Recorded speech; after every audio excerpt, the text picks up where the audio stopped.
So, what happens to your stock shares when the CEO retires or gets fired? Nothing changes with the shares itself. So, business goes along as usual, and the board of directors will do their best to try to figure out who the next CEO is going to be. We had an example of that recently with Starbucks, where their CEO retired. He had told the company well in advance, and so he retired. And so the founder actually came in, Howard Schultz. He's kind of a legend in the business world a little bit.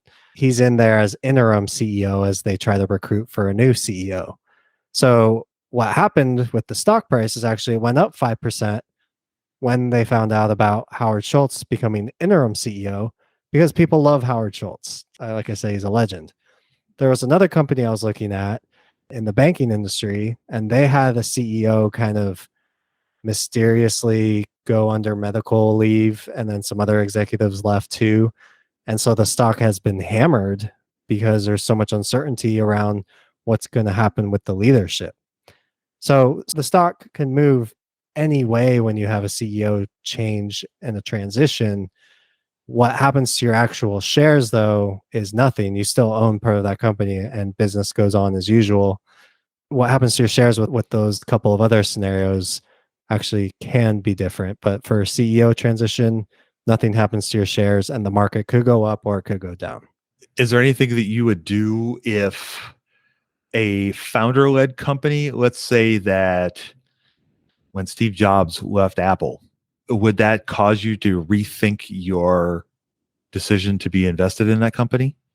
I would say probably not, in the way of like, you kind of have to give new CEOs the benefit of the doubt. And especially if a business has been doing well, this is all my opinion, obviously, but if a business has been doing well, that culture should still be in place. And so a CEO might come in and might ruin things, but you kind of hope that they don't rock the boat and just keep this gravy train rolling, you know? But you do want to kind of take a look at if the CEO is doing something that doesn't seem very prudent. Like I actually dealt with this a couple months ago. It wasn't a new CEO, but it was CEO of a company and had like a spotty track record, but I kind of liked the price that the stock was at. And then they go and they make this acquisition using like 8 years of cash flows. It's like a huge, huge acquisition.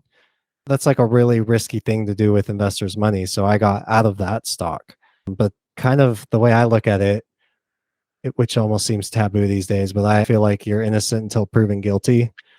That's kind of how you have to operate if you really want to invest for the long term, because you're going to have CEO changes all the time. I mean, not like every day, but over a 5-7 year period, that's probably around the average tenure of a CEO, 5, 6, 7 years.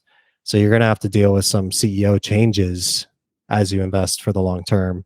And if you're just jumping the gun because you're nervous over somebody ruining the stew, then it's going to be tough to be long-term investing. Yeah, I agree with that. What Andrew was talking about is really giving the replacement or the new person a bit of time to figure out if that person is going to be the one to run the bus or not.